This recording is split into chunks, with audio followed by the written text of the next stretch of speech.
Yes, karibu sana ndugu mpendwa kwa programu yetu ya Glorious Encounter na Reverend Mark Kidhokilo.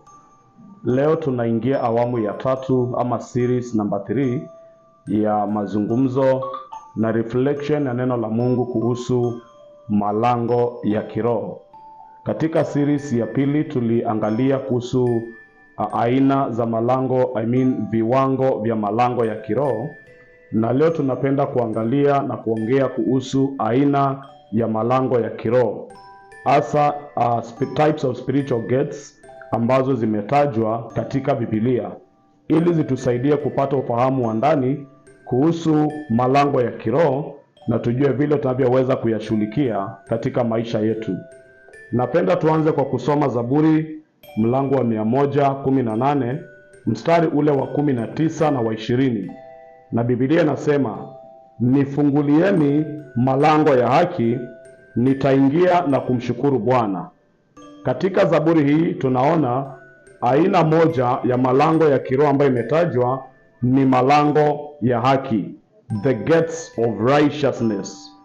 Wakati malango ya haki yako wazi katika maisha ya mtu ama katika familia, katika eneo, haki utawala. The righteousness of God is manifested. Mtu ama familia huwa wanapata urahisi wa kutembea katika njia za Mungu. Watu wanashuhudia wokovu na ukombozi katika maisha yao. Watu wanashuhudia kibali cha Bwana katika maisha yao. Haya ni matokeo ya malango ya haki kuwa wazi katika maisha ya mtu. Kuna mtu ambaye anaweza kung'ang'ana sana, anaokoka, anarudi nyuma. Inawezekana ni kwa sababu malango ya haki bado yamefungika kwa maisha yake. Mtu unaweza kuwa unaokoka ama unajitahidi kutembea katika haki, lakini wakati malango ya haki bado yamefungika kwa maisha yako, kwa familia yenu ama kwa eneo unalotoka, inakuwa ni safari ngumu na ming'ang'ano mikubwa sana. Tunapotamani Mungu alete neema ya wokovu katika familia yetu, tunaweza mwambia Bwana, okoa fulani, okoa fulani. Lakini neema ya wokovu ama muujiza wa wokovu utaingia vipi wakati milango imefungwa? Tunastahili kwanza tumwombe Mungu afungue malango ya haki kwa maisha yetu, ili iwe rahisi kuwa na wepesi wa kutembea katika njia za haki. Kumwomba Mungu afungue malango ya haki kwa nyumba zetu, kwa maeneo tunayotoka na hata katika taifa letu. Kwa hivyo aina ya kwanza ya malango ya kiroho yaliyotajwa katika Biblia ni malango ya haki. Zaburi 118 mstari ule wa 20 unasema, lango hili ni la Bwana, wenye haki ndio watakalo liingia. Lango hili ni la Bwana. Kiingereza inaitwa the Lord's gate. Kwa hivyo kuna the gate of righteousness and the Lord's gate. The Lord's gate ina emphasize the neno Lord. Neno Lord linamaanisha mwenye nguvu zote, uweza wote na mamlaka yote. Wakati lango la Bwana liko wazi katika maisha yetu, watu hupata urahisi wa kutembea chini ya authority ya Mungu, because neno Lord linamaanisha mwenye nguvu zote, mwenye uwezo wote na mwenye mamlaka yote. Tunastahili kumwomba Mungu afungue lango la Bwana katika maisha yetu, ili tushuhudie nguvu zake, tushuhudie madhihirisho yake, tushuhudie miujiza yake, maana inakuwa rahisi kusubmit na kutembea na kuishi chini ya madhihirisho ya nguvu na mamlaka ya Mungu wakati lango la Bwana liko wazi katika maisha yetu. Unaweza ombea mtu deliverance, kwa mfano ukombozi, lakini kila wakati akienda anarudiwa na pepo ama anarudiwa na hali zile. Ni kwa sababu huyu mtu tunamwombea ukombozi, lakini bado maisha yake yako chini ya mamlaka ya shetani. Yawezekana bado kuna madhabahu ya kuzimu hayajavunjwa. So hiyo inamaanisha bado Bwana hajapewa nafasi ya kuexercise mamlaka yake. Lazima malango yale na utawala na madhabahu ya shetani yavunjwe, ili lango la Bwana liwe wazi katika maisha yetu na tukashuhudie nguvu za Mungu. Tunaongea kuhusu aina ya malango ya kiroho.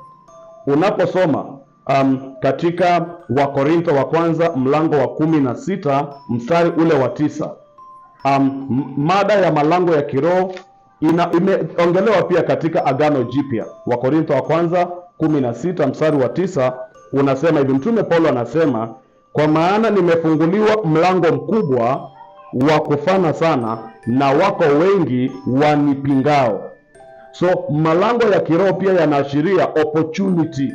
Paulo anasema nimefunguliwa mlango mkubwa sana, na kama kuna mlango mkubwa pia kuna mlango mdogo. Paulo anasema a great door has been opened for me, but there are many who oppose me. Kuna wengi wanaonipinga. Mlango mkubwa, mlango wa kiroho. Tulisema malango ya kiroho ni eneo la kuingilia, ni eneo la kutokea. Mlango ya kiroho inamaanisha fursa katika maandiko haya. So there are doors, spiritual gates ambazo zinaitwa doors of opportunity, lango ambalo ni la fursa. Kumbe tunahitaji kumwomba Mungu atufungulie milango mikubwa ya fursa. Inaweza kuwa ni fursa ya kuhubiri Injili, fursa ya kufanya biashara, fursa ya kupenya katika maisha. Ukisikia mtu anasema ninakosa breakthrough, it actually means hawezi breakthrough, maana kuna barrier, kuna milango imefungika. Kwa hivyo aina nyingine ya malango ya kiroho ambayo imetajwa kwa maandiko ni malango ya fursa ama ya opportunity. And please take note, Paulo anasema wako wengi wanipingao, kumaanisha malango ya opportunity yanapofunguliwa, kuna wale wanaosimama kupinga ili usipenye, kuzuia breakthrough yako, ambayo tunastahili kufahamu na kuomba na kupambana na hiyo. Tukisoma Yohana mlango wa 10 mstari wa 6, kuna aina nyingine ya malango ya kiroho inayotajwa. Yohana mlango wa 10 mstari wa 6 unasema hivi: mithali ya Yesu aliwaambia, lakini hawakuelewa kwa mambo aliyowaambia. Mstari wa 7, basi Yesu aliwaambia tena, amini amini nawaambieni, mimi ndimi mlango wa kondoo. Yesu anasema yeye ni mlango. Take note, is the gate of the end, mlango wa kondoo. Mlango katika maandiko haya inaashiria wokovu. Jesus is the gate of salvation. Kwa hivyo aina nyingine ya malango ambayo ametajwa is the gate of salvation. Na hauwezi sema umeokoka kama haujamjua Yesu, maana Yesu ni njia na tena ni mlango. Kwa hivyo mlango wa kuingia katika neema ya wokovu ni Yesu, because a door also means breakthrough. You cannot break through, you cannot get through a place without knowing where the entry and the exit is. Kwa hivyo aina nyingine ya malango ya kiroho ni Yesu, na yeye ndio lango linaloleta wokovu katika maisha yetu. Na Mathayo mlango wa 7 mstari wa 7, mada hii Yesu anaiongelea anapoambia wanafunzi wake, tafuteni nanyi mtaona, na anawaambia ombeni nanyi mtapewa, na bisheni nanyi mtafunguliwa.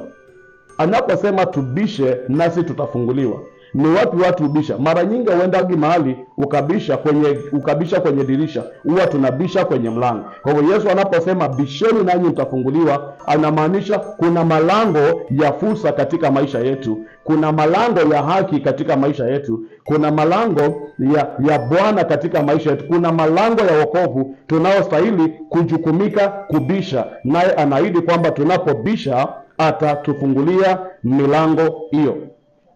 Aina nyingine ya mlango inayotajwa katika maandiko inajitokeza katika Malaki mlango wa 3 mstari wa 10 unaosema, tulete zaka kamili ghalani, tumjaribu Mungu kwa njia tuone kama atatufungulia madirisha ya mbinguni na kutumagia baraka, kama atatufungulia malango ya mbinguni na kutumagia baraka. The Lord's gate is again mentioned in this scripture. Inapotaja madirisha inaashiria kiingilio, maana anasema kuwafungulia na kuwamwagia, kumaanisha kuna ile dhana ya kutoa, exit, ama kupokea, kuingia, entry.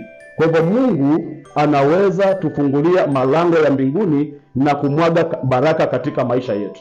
Lakini ukiinteract na Malaki 3:8 kuendelea, inasema tusipomtolea Mungu ipasavyo, milango ya mbinguni itafungika na madirisha, na tutaweza kupokea chochote, maana tutakuwa chini ya maisha ya laana. Kwa hivyo katika maandiko haya we already have a leakage. Njia moja ya kufungua malango yetu kumbe ni kumtolea Mungu fungu la 10.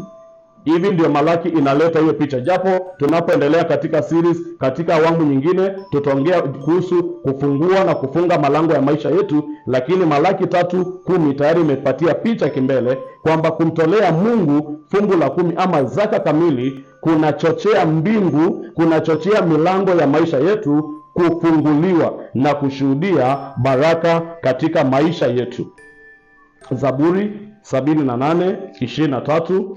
Zaburi 78:23 inaongea kuhusu aina nyingine ya malango ya kiroho ambayo imetajwa katika Zaburi 78:23. Inasema, lakini aliamuru mawingu juu, akaifungua milango ya mbinguni. Na maandiko hajasema akafungua mlango wa mbinguni, imesema akafungua milango ya mbinguni, kuashiria kwamba mbingu iko na milango, si mlango, iko na milango. Kama vile kule Yerusalemu, the Jerusalem city ilikuwa na malango 12. Ukisoma Ufunuo 21:10 hadi 13, Jerusalem city ilikuwa na milango 12. Na kwa hivyo pia mbingu iko na milango. Moja ni milango ya haki, lango la Bwana, lango la fursa, lango la wokovu ambalo ni Yesu, na mingine mingi. Nasema nikafungua milango ya mbinguni, na kuombea Mungu afungue milango ya mbinguni kwa ajili ya maisha yako. Kuna milango ya kila aina kwa ajili ya maeneo tofauti ya maisha yetu, na hii inaambatana na maandiko ambayo tulisoma katika awamu ya pili, ambayo Yesu katika Mathayo 16:28 kuendelea, Yesu anasema umepewa funguo za mbinguni. Yesu hakusema kuhusu ufunguo, aliongea kuhusu funguo. Maana yake ni funguo nyingi, na kama funguo ni nyingi, vifuli ni vingi, na kama vifuli ni vingi, basi milango ni mingi. Kwa hivyo kila milango iko na funguo yake inayoshughulikia mlango ule. Katika mojawapo wa vitabu ambavyo nimeandika kinaitwa Towards God's Mountain Peak, The 7 Keys to the Richness of God's Blessings. Nimeangalia funguo 7 zinazofungua milango 7 tofauti katika maisha yetu, na unaweza ukipata na ukasoma zaidi na ukapata kuelewa mambo mengine. Ufunuo wa Yohana mlango wa 3 mstari wa 20 unasema, tazama nasimama mlangoni nabisha, mtu akisikia sauti yangu na kufungua moyo wake, nitaingia na kufanya makao naye. Kwa hivyo moyo wako ni aina nyingine ya mlango, na hii inaingia kwa ile ambayo tuliita personal gates. Maana hii ni aina ya milango, na hii aina ya milango tunaangazia leo ina fit in katika zile level ya malango ya binafsi, malango ya familia, malango ya community, malango ya jamii, na malango hata ya kitaifa. Kwa hivyo moyo wako ni mlango, na hata macho yetu na masikio yetu ni malango. Warumi nasema ukisikia neno la Mungu, imani huja kwa kusikia neno la Mungu. Kwa hivyo kumbe, ninaporuhusu masikio yangu ambayo ni milango ipokee neno la Mungu ndani yangu, inachochea ukuaji wa imani katika maisha yangu, and that has a spiritual impact and import in our lives. Lazima milango ya macho yetu tuifungue kutazama mambo yanayotujenga. Milango ya masikio yetu tuifungue kupokea na kureceive mambo yanayojenga maisha yetu. Milango ya kinywa chetu tunapofungua, tunene mambo yanayojenga na kubariki watu, na hiyo inasaidia hata kufungua milango mingine kwa ajili ya maisha yetu. Milango ya mioyo yetu, anasema Yesu anabisha, tumfungulie mlango wa moyo wako. Kwa hivyo moyo ni mlango unayoathiri maisha yako. Unaweza fungua mlango wako kwa ajili ya maovu. Ndio maana Methali inasema linda sana moyo wako kuliko yale ulindayo. Methali 3:23, linda sana moyo wako kuliko yale ulindayo. Kwa nini tulinde moyo? Maana moyo ni mlango. Milango ulindwa. Tunapoajiri watchman, huwa wanaenda kulinda milango. Kwa tunaambiwa tulinde sana mioyo yetu, kwa sababu ni mlango. Unaporuhusu uchungu, kutosamehe uingie katika moyo wako ndani, unaathiri maisha yako, unalemewa, unaishi maisha ya uchungu. Kwa hivyo turuhusu Yesu, tumfungulie milango ya mioyo yetu, aingie katika maisha yetu, atuongoze na atuelekeze.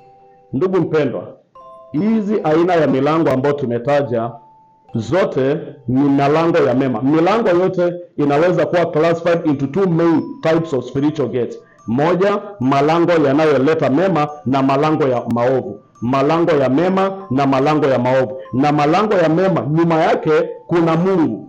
Malango ya maovu nyuma yake kuna shetani na nguvu za giza. Ngoja tuangalie aina 2 za malango ya kiroho ambayo ni ya kishetani, yanayoathiri maisha yetu negatively. Na moja wapo ni Mathayo 16:18 ambayo Yesu alitaja, akasema nimekupatia funguo za mbinguni, na hapo mbele anasema na malango ya kuzimu hayatalishinda kanisa. malango ya kuzimu hayatalishinda kanisa. Maandiko yanapoongea hayatalishinda, yamaanisha malango ya kuzimu ni kitu ambacho ni negative. Malango ya kuzimu ni malango ya uovu. Ndio Yesu anasema hayatashinda kanisa la Kristo. Kwa nini? Kwa sababu malango ya haki, lango la Bwana, lango la mbinguni liko wazi katika kanisa. Malango ya kuzimu, najasema mlango wa kuzimu, malango ya kuzimu. Kwa hivyo kuzimu pia kuna milango yake mingi inayoathiri maisha ya watu. Wakati malango ya kuzimu yako wazi kwa maisha ya watu, yako wazi kwa jamii ama familia fulani, yako wazi kwa eneo, huwa unapata eneo lile linatawaliwa na maovu.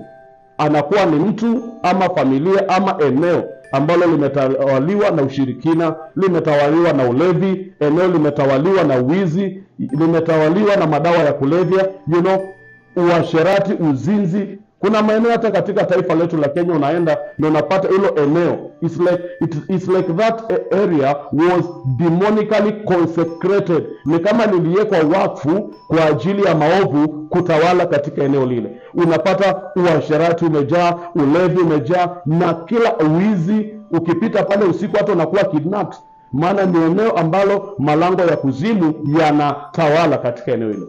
Na hii inaweza kuwa ni eneo ama ni mtu, anaweza kuwa ni mtu ambaye anaoperate katika malango ya kuzimu. Malango ya kuzimu yamefunguka, yanatawala maisha ya mtu. Unapata ni mwizi, mwasharati, yani kila aina ya maovu yametawala maisha. It can be a familia ambayo imetawaliwa na kila aina ya maovu. Wa kwanza ni mlevi, wa pili ni mwizi, ulevi. Kila mtu in that family. Inaashiria katika ulimwengu wa kiroho kwamba familia ile kuna malango ya kuzimu yanayotawala katika familia ile.